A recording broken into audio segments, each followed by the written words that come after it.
Back in the golden age of Hollywood, around the time of World War II, a classic movie was almost aborted.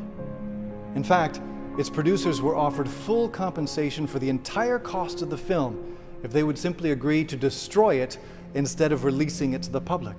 That's how controversial it was. But they didn't destroy it. It was released in September 1941, and it ended up being nominated for 9 Academy Awards. It also ended up becoming one of the few films that critics and movie makers ever since consistently speak about as possibly the best movie of all time. In all the surveys and all the polls, it always seems to end up near the top of the list. The movie is called Citizen Kane. It's about Charles Foster Kane, a man who has everything: worldwide fame, unlimited wealth, terrifying power. And yet, in spite of having all these things, he dies sad and unfulfilled. As the movie begins, the cameras take us slowly towards Kane's deathbed. Along the way, they give us an eerie tour of his vast estate, which includes breathtakingly beautiful gardens, manicured lawns, a private zoo.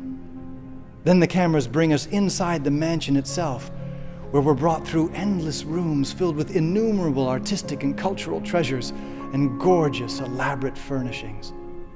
Finally, we come into the presence of the dying man himself, and he holds in his hand a small toy that reminds him of his boyhood. Wistfully thinking of his lost youth, unfulfilled, frustrated, sorrowful, he passes away with a mysterious word on his lips.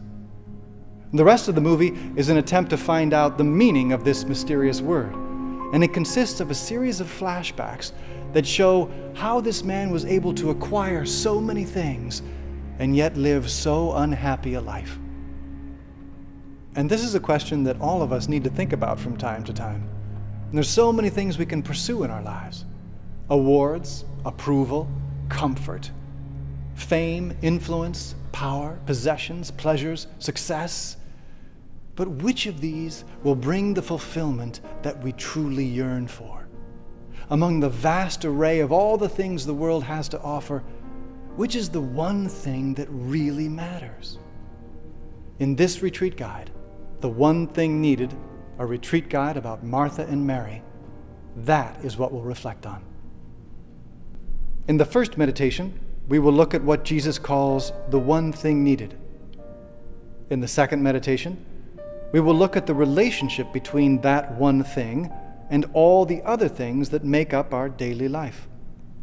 And in the conference, we will review God's own not-so-secret formula for helping us keep our priorities straight, the third commandment. None of us wants to reach the end of our lives filled only with sorrow, regret, and frustration, like Citizen Kane. We want to find and experience the deep meaning that God created us to enjoy. As we begin this retreat, let's take a few moments to tell that to Jesus once again in the silence of our hearts. Let's renew our faith in the power of His truth to guide us through the ups and downs of life. Let's renew our hope in the power of His goodness to fulfill our deepest desires. And let's renew our humble love for Him who created us, redeemed us, and calls us every single day to a more and more abundant life by choosing the one thing needed.